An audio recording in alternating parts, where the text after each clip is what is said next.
नमस्कार, आप सब देख रहे हैं उदित राज न्यूज। मैं एक बार फिर आपके साथ सारिका साहू लेकर आई हूँ कुछ खास। लखनऊ बलरामपुर हॉस्पिटल में संविदा कर्मियों को नहीं मिल रही है 3 महीने से वेतन। संविदा कर्मियों के पिछले साल से कोविड-19 में हो रही है ड्यूटी। पेश है उदित राज न्यूज से संवाददाता प्रभात कश्यप की खास रिपोर्ट। देखते रहिए उदित राज न्यूज।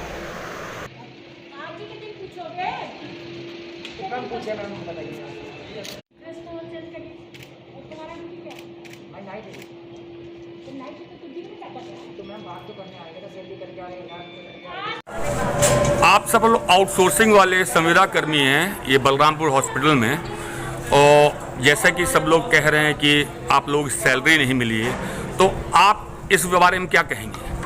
सर, हम लोग ड्यूटी कर रहे हैं बराबर 4-5 साल से हम लोग ड्यूटी कर रहे हैं। हम लोग जब सैलरी वहाँ अपने अधिकारी से लेने जाते हैं तो अधिकारी हमारे बोलते हैं कि हमने दे दिया है अकाउंट में। उसको होली के पहले हम लोग गए थे, बात किए तो कहे कि 2-1 दिन में आ जाएगी। तब से हम लोग बराबर अपनी कंपनी वालों से बात करते, वो लोग यही कहते 2 दिन रुक जाइए, आ जाएगी सैलरी। किसके पास गए थे आप लोग सैलरी के लिए?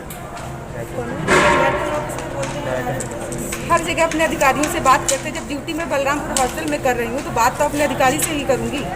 तो वहाँ पे मैं बोलने जाती तो वो कहते हैं कि हाँ मैंने सैलरी वहाँ भेज दिया है। कितने समय से लगभग सैलरी आपकी नहीं आई है? 3-4 महीने हो गई है, सैलरी हम लोग की नहीं आ रही। तो आप लोग लोकल बेस्ड हैं या बाहर से भी हैं? हम लोग बाहर से हैं, यहाँ किराए पे ले करके रूम रहते हैं, प्लस साथ में फैमिली भी है। अब ये बताइए 4 महीने हो जाती, सैलरी नहीं हम लोगों को दी जाती है। क्या हम बच्चों की फीस भरेंगे? कैसे हम बच्चों को खाना पानी देंगे? कैसे हम यहाँ का आने जाने का खर्चा देंगे?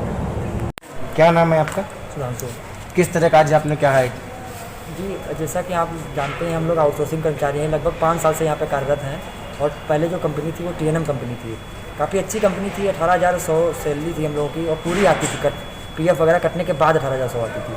लेकिन अभी जो कंपनी हायर की गई है CMO साहब के द्वारा या जेम पोर्टल के माध्यम से, वो बिल्कुल जेम पोर्टल के विपरीत चल रही है। जब हम लोगों की सैलरी भी टाइम से नहीं आ रही, 3-3, 4-4 महीने हो जा रहे हैं तब सैलरी आ रही है। अभी होली पे जबकि सबका त्यौहार है, इतना बड़ा त्यौहार है, धूमधाम से मनाना चाहिए, उसमें हम लोग ऐसे निराशा मिली है हम लोगों को कि रोके घर जा पाए हैं। 3 महीने की सैलरी थी जो कि नहीं आई होली पे। कितना स्टाफ है लगभग आपके पास? 200 स्टाफ है आउटसोर्सिंग से। कहाँ पे कार्यक्रम कर रहे हैं आप लोग? सारे कोविड हॉस्पिटल बना दिया गया है। कोविड वार्ड में सारे ज़्यादातर सारे हैं बलरामपुर हॉस्पिटल में। अभी इमरजेंसी जो कि लगातार कोविड पेशेंट से भरी पड़ी है, उसमें हम सभी लोग काम कर रहे हैं। तो आपने इसके लिए किसी अपने उच्च अधिकारी से संबंध में कहा? सभी से बात करते हैं, सभी यही कहते हैं कि आप आगे बढ़ के बात करिए, कंपनी से बात करिए, सैलरी क्यों कम दे रहे हैं। वो कंपनी से सब लोग टरकाते रहते हैं। सैलरी के लिए पूछो तो कोई कहता है कि हमने भेज दिया है, कोई कहता है कि भाई अकाउंट में नहीं आया, ऐसे करके बात होती है। तो अब आप लोगों का क्या है आगे? हम लोगों का यही है कि या तो हम लोगों को, जब आप बाहर के कर्मचारी रख के NHM में समायोजित कर सकते हो, दे सकते हो, तो हम लोग क्यों नहीं 5 साल से कर रहे हैं? हम लोग NHM में समायोजित करिए, समान सैलरी देने का काम करिए, समान काम करते हैं समान सैलरी दीजिए, और जो हमारी सैलरी कम से कम वो तो दीजिए।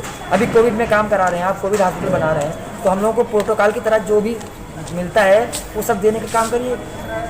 तो अब आपका वैक्सीनेशन हुआ कि नहीं हुआ? नहीं, वैक्सीनेशन सभी का हुआ है, बट वैक्सीनेशन होने के बाद भी जो हमारे कर्मचारी हैं वो पॉजिटिव आ रहे हैं। लगभग कितने संक्रमित हुए हैं आप लोग? अभी आज हमारे जो आउटसोर्सिंग कर्मचारी हैं लगभग 5 से 7 आउटसोर्सिंग कर्मचारी संक्रमित हुए हैं। संक्रमित हो गए।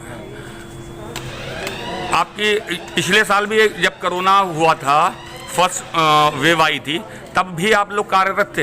हाँ, सभी लोग काम किए हैं, शिफ्ट के हिसाब से कार्य करते रहे सभी। तो उस समय की तनख्वाह आपको कब मिली सैलरी? भाई ये तो कंपनी का है, कंपनी ने आते ही जैसे कंपनी आई उसने अपने ऑटोमेटिक 1,500 रुपये कम से कम काट लिया, और जब पूछो किस लिए काटे तो बता नहीं पाते।